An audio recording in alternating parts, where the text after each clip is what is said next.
FTB Film Study is brought to you by the sports medicine specialists at Concierge Medical Associates. Whether you're a weekend warrior or an elite level athlete, let Dr. Stephen Murphy and his board-certified team of specialists keep you at the top of your game. Schedule an in-person or remote consultation at conciergemedical.ai. What's up, guys? Today, this one's bittersweet for me. Talk about an old college teammate, talking about his defense that he brought from Georgia. What is it? How does this thing handle RPOs? Why have they created it? Why has Dan Lanning been the creator of this defense that's been so popular?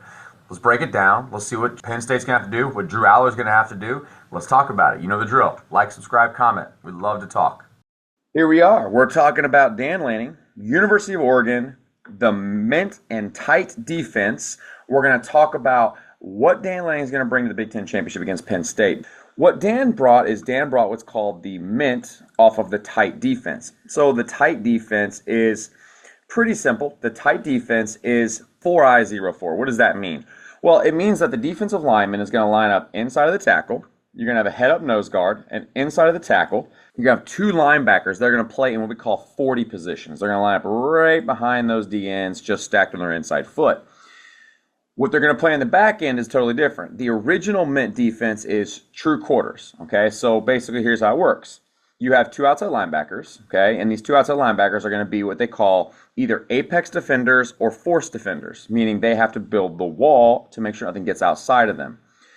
If there is a attached tight end or a H-back, then that linebacker now goes from the apex position, meaning he's not splitting the difference. He's now walked up, playing outside of the in-man line of scrimmage to build the wall. Okay? That's an understanding how it works and what happens. Now, how does it work? Well, for the most part, without any kind of stunts and blitzes, these guys right here, these defensive ends, are going to read the guards, and they're going to engage the tackles, and they're going to be in charge of the B gap, which is the gap inside the tackle, outside the guard. The defensive tackle, the nose guard, is going to basically read this, and he's going to fly over the top. For example, if he sees zone, he may fly over the top knowing this guy's going to crash inside, and that's how it works. Notice how the stunt happens. Watch the nose guard engage, and he goes over the top because this defensive end squeezed down. It's not a true gap sound defense, so they're trying to make reads as they go. This linebacker here isn't necessarily on a blitz, but what he sees is he sees down and he sees open window. He's going to fire, which means this guy is now going to slow play anything that comes late because he knows the nose guard's here. The defensive end crashes to B gap. You have the wall defender, okay? You have the guy fitting the gap. You have a guy fitting B gap, guy fitting C gap, and then you guys have the alley runners. So this linebacker is going to go over the top, and he's going to make the play from outside the edge. Now look how it happens. So you see how he builds the wall. He makes it bounce. The corner has to make the play. Safety's there to fit, and it's like what we call domino fitting. 1, 2, 3. They're just going to fit off of each other in those situations. So again, now we're going to go back to we're back to the tight front, okay? You've got a 0, a 4-I. Remember, there's a tight end, so he's going to play outside leverage. He's going to hold the wall. He's going to play that gap. You've got a guy apex between 1 and 2, okay? You've got two linebackers in 40 positions right here. You've got a corner, a safety, and a corner.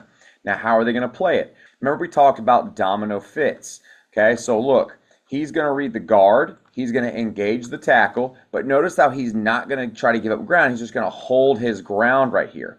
Watch how the nose guard engages, but then he tries to go over the top. See how he goes over the top because that DN's squeezing, and he'll end up trying to get over the top of that. The defensive end up top, see what he sees? He sees pull by the guard. So what does he do? He tries to squeeze down. Outside linebacker, okay, or the jack linebacker sees attachment at him, so he's going to engage and hold the gap.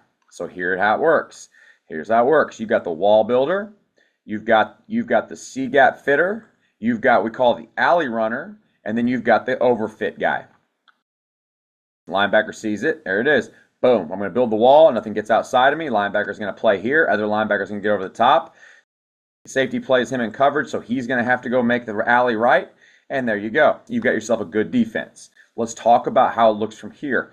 Okay, you're going to get nice one-on-ones. He's going to hold B gap. He's going to hold B gap. This linebacker from here is going to play the force. This linebacker is going to come down. They're going to domino fit this, and he's going to get over the top.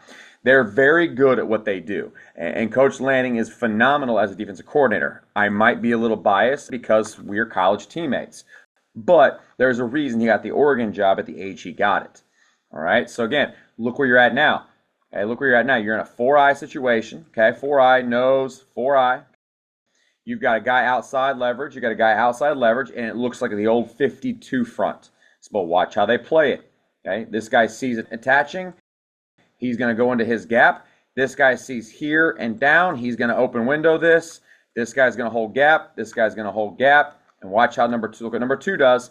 He sees this guy go open window. He retraces steps. Watch the safety come in for run fit right now. And there you go. Can this defense get beat? Yes. But this defense was designed, the original tight front was designed to stop inside zone. But it's also got its problems when it comes to RPO issues. So here we go. Now let's look at Washington, a team that threw the ball a little bit more. You're going to get you've got your tight front, okay? You've got your guys walked up on the edge. You've got your joker. You've got your jack. But watch how they fit this, okay? You're going to get a nice shell over the top. Here we go. We get full-on outside zone run scheme, okay? Full-on outside zone run scheme with a attachment for the quarterback to pull and run. So how does it work? Well, we talked about it before. We talked about gap exchanging, okay? I want to show you one thing. Look how this guy feathers, okay? That means that he's got quarterback. It means he's got the dive, all right? That's how it fits in the mold. Wide zone or stretch is kind of a problem for the tight front because of the way it hits. Look at the gap responsibility issues. All you got to do is get a wash right here. You get up to backer. You two are working. You two are working. He's going to go out. They're going to read this guy right here. But remember the rules, all right? Nose guard sees it. He's just going to run and try to stay over the top. This guy sees flow away. He's just going to run. Notice how 44 does a great job keeping the edge. Notice how 2 freaking runs. 28 shuffles to try to make everything right. The problem was 0 didn't trigger fast enough, and he gets caught up. So now you've got a 3rd and 12. It means now we're going to play games with our simulated pressures. We still have our down lineman, okay? You still have your down lineman. Now you've got your joker and you've got your jack, okay, and you've got your middle linebacker. What they're going to do is they're going to simulate. They're trying to give you the option to either see blitz and throw a quick, or they're going to try to make a quarterback lift his throw and have to throw a hard ball. So here it is. They're going to try to move him around. It's man-to-man in this situation, but it's not man-to-man here. Notice the drop. Notice the drop. He bails knowing that this guy is going to drop in. You're going to get a drop in. You're going to get a drop in. What we thought was man turned into a Tampa 2 look. That means Tampa 2. He's got deep half, deep middle, deep half. This guy's going to play outside leverage for the flat. You're going to get a hook to curl, a hook to curl. That's the defense. And then you're going to get a guy playing the middle of the field. When a quarterback sees this right here, he automatically assumes man-to-man, he's going to try to throw hot. Watch the quarterback. Watch him deliver this ball off, okay? And the biggest issue was this number 3, the hook to curl guy, didn't come crashing into the slant, and he never had a chance to make the play. Again, this was a great defensive call, but again, 3rd and 12, we'll let you catch anything you want underneath. That's the philosophy behind what they're doing. Watch what it does to the offensive line and their protection scheme. They have to honor this, okay? Right now, you have to pretend this is a 5-man blocking scheme. Watch the running back. The running back's going to step up, and he's basically going to chip linebacker, so he's looking here. So you've got here, here, here, here, here, and this guy's got to go all the way over here. So here's how it works. They step out, step out, step out, okay? Now you've got one-on-one. This guy bailed back in. Center doesn't know what to do. He should check to get work here. He checks and gets work. But the problem was quarterback's going to try to get rid of the ball quickly because the defense is giving him the illusion of pressure.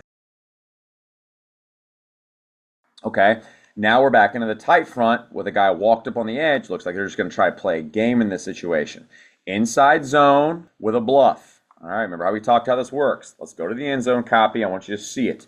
You got a 4-eye, 0. Now you got a guy who's in the shade because this guy doesn't walk up all the way. So they're basically moving this over and shifting to make an even front. Does that make sense?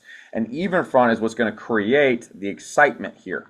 So here you go. You're going to get inside zone look. You're going to get inside zone. You're going to get inside zone. Okay, you're going to read this guy right here. You're going to get what we call the bluff. He's going to bluff around. But look what we talked about before. It's a gap exchange defense. This guy is the dive player. This guy is going to get over the top, and this guy should make the play.